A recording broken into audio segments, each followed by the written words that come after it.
सच्चे देशभक्त थे, हैं और रहेंगे। ऐसा बोलने उनको आतंकवादी कहने वाले लोग स्वयं के गिरेबान में झांक के देखें। अब की चुनाव में ऐसे लोगों को जवाब दे दिया जाएगा। उन्होंने माफी मांग ली, अलग बात है, लेकिन मैं अपने मन से माफ नहीं कर पाऊंगा, मन से माफ नहीं कर पाऊंगा। नमस्कार, इन खबर में आपका स्वागत है। मैं विद्याशंकर तिवारी हूं।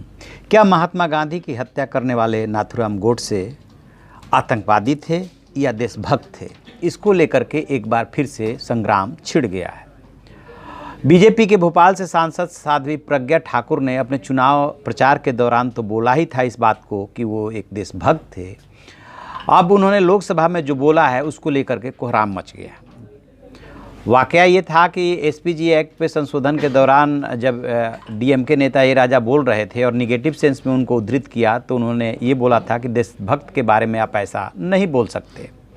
इसके बाद तो खैर कोलाहल होना ही था, हुआ, और बीजेपी उसको एक्सेप्ट कर नहीं सकती, क्योंकि प्रधानमंत्री नरेंद्र मोदी पहले ही चुनाव के दौरान ही जब उन्होंने बोला था तो इस बात को लेकर नाराज़गी जता दी थी कि मैं कभी उन्हें माफ़ नहीं कर पाऊँगा।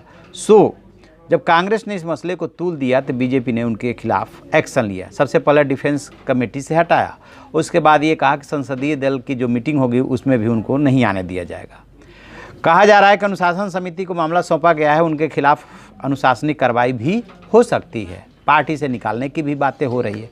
क्या होगा क्या नहीं होगा, फिलहाल इतनी कार्रवाई उनके खिलाफ हुई है, लेकिन इससे जो है विवाद थम नहीं रहा है, बल्कि 2 और विधायक खुल करके उनके समर्थन में आ गए हैं। एक विधायक है उत्तर प्रदेश के बलिया में, एक विधानसभा क्षेत्र पड़ती है बैरिया, वहाँ से सुरेंद्र सिंह हमेशा उटपटांग बयान देते रहते हैं। उन्होंने सेंगर के मामले में भी बयान दिया था और जब भी ऐसे इश्यूज आते हैं तो वो साथ खड़े हो जाते हैं। अब उन्होंने ये कहा है कि नाथूराम गोडसे से महात्मा गांधी की हत्या की चूक जरूर हुई थी, लेकिन वो आतंकवादी नहीं थे, वो देशभक्त थे। तो सुरेंद्र सिंह ने साध्वी प्रज्ञा ठाकुर का समर्थन किया और ये बात बोली कि उन्होंने जो कुछ भी कहा है ठीक कहा है। चलिए, सुरेंद्र सिंह ने बोल दिया। अब इसी क्रम में जो है एक विधायक हैं असम से, उनका नाम है शिलादित्य देव, वो और ज़्यादा खुल करके प्रज्ञा ठाकुर के साथ आए और उन्होंने कहा कि प्रज्ञा ठाकुर को मैं सलाम करता हूँ, क्योंकि उन्होंने सच्चाई बोली है। भारत में बहुत कम लोग हैं जो सच बोलने का साहस रखते हैं, लेकिन उन्होंने ये साहस दिखाया है। वो आगे कह रहे हैं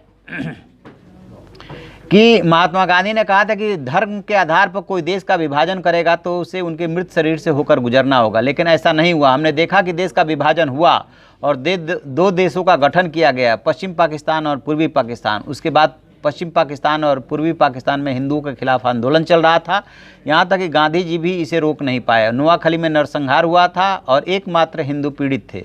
शिलादित्य आगे कहते हैं कि मैं ये नहीं कह रहा हूँ कि महात्मा गांधी का एक विवादित राजनेता थे, लेकिन उन्होंने हिंदुओं के लिए जो किया वो सही नहीं था, इसलिए कोई भी सही व्यक्ति स्वाभाविक रूप से इसका विरोध करेगा। संभवतः गोडसे थोड़ा आक्रामक थे और उन्हें यह देखकर पीड़ा हुई कि लाखों हिंदुओं को मारा गया।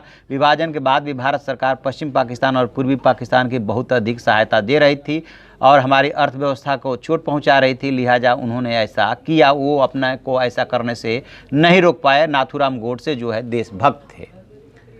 अभी तो ये 2 आवाज़ है। इसके लिए इसके अलावा जो है सोशल मीडिया पे बाकायदे अभियान चल रहा है, गोडसे देशभक्त।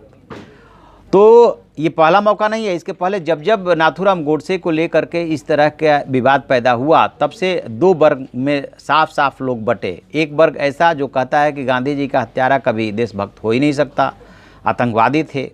दूसरा वर्ग ऐसा है जो कहता है कि नहीं, गांधी जी को जो उन्होंने मारा ये उनकी भूल चूक भी हो सकती है, गलती हो सकती है, लेकिन उनको आतंकवादी नहीं कहा जा सकता। उनको आप ऐसा भी नहीं कह सकते कि वो देशभक्त नहीं थे। उन्होंने विचारों की वजह से जो है गांधी जी को मारा था, क्योंकि वो आगे वो जोड़ते हैं कि वो भी उतने ही देशभक्त हैं जितने कि और सब, बल्कि और भी ज़्यादा। तो इसमें कहीं कोई दो राय नहीं कि जब इस बात को लेकर के जब भी संवाद होता है, जब भी बहस होती है, तो 2 वर्ग में साफ साफ लोग दिखते हैं और इसको लेकर के सोशल मीडिया पे भी इसको ट्रेंड कराया जाने लगता है। तो अभी तो 2 विधायक सामने आए हैं। माना ये जा रहा है कि और भी लोग ऐसा बोल सकते हैं, ऐसा कह सकते हैं और सामने आ सकते हैं। यद्यपि ये बात भी किसी से छिपी नहीं है कि चुनाव के दौरान जब साध्वी प्रज्ञा ठाकुर ने ऐसा बोला था तो प्रधानमंत्री नरेंद्र मोदी ने कहा था कि यद्यपि उन्होंने माफ़ी मांग ली है लेकिन मैं उनको माफ़ नहीं कर पाऊंगा।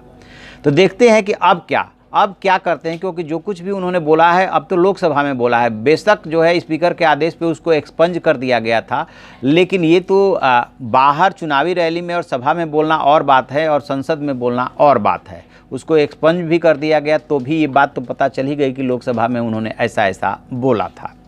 देखते हैं अब आगे क्या होता है और कितने नेता सामने आते हैं, क्योंकि इसको लेकर के खलबली है। साध्वी प्रज्ञा ठाकुर के खिलाफ यदि कोई बड़ा एक्शन होता है तो तय मानिए बहुत सारे ऐसे नेता हैं जो उनके समर्थन में आएंगे और इस बात को जायज़ ठहराएंगे कि नाथूराम गोडसे ने साहस दिखाया था। खैर, अब देखते हैं आगे क्या होता है। जो भी होगा हम आपको बताएंगे। आप देखते रहिए हमारा डिजिटल चैनल इन खबर। Thank you. इन खबर चैनल को सब्सक्राइब करें और बेल आइकन दबाना ना भूलें।